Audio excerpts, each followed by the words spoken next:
An iconic American brand of the time, Hulk Hogan was large, brazen, and strange.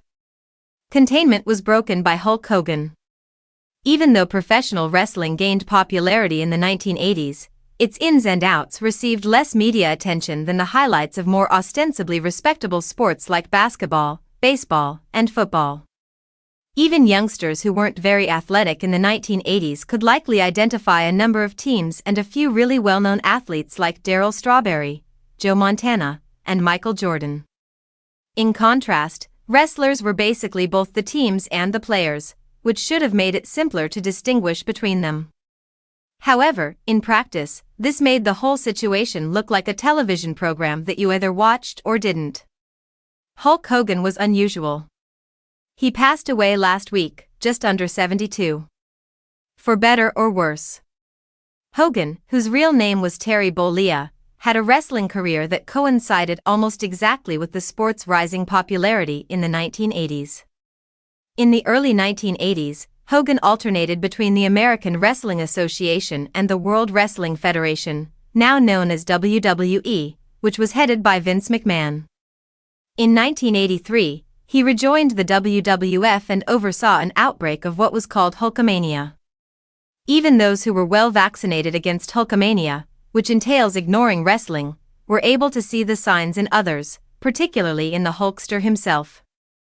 Even non-fans were able to recognize his hallmarks, which were the bandana on top of his thinning blonde hair, the biker stache, and the red and yellow shirt he would take off.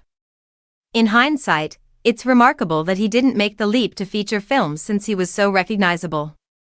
His failure to create a beachhead in the movie industry was so striking that it was almost miraculous for subsequent stars like John Cena and Dwayne Johnson to succeed. Even Stone Cold Steve Austin later had a slightly more extensive resume, using minor parts to associate with actors like Adam Sandler and Sylvester Stallone, whom Hogan also knew thanks to an early appearance in Rocky III, in which he is subsequently overshadowed by Mr. T.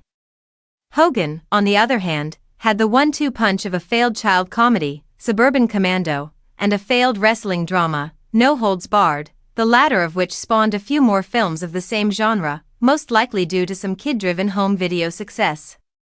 The best Hogan could accomplish, both in terms of quality and box revenue, was to appear in a strange meta moment halfway through Gremlins 2, The New Batch, Joe Dante's anarchic horror comedy sequel from 1990.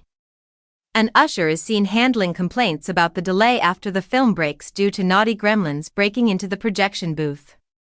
He then enters an auditorium where a Hulk Hogan dressed in red and yellow is eating popcorn as he waits for the film to start up again. He angrily chastises and threatens the monsters until they roll the film again at management's request.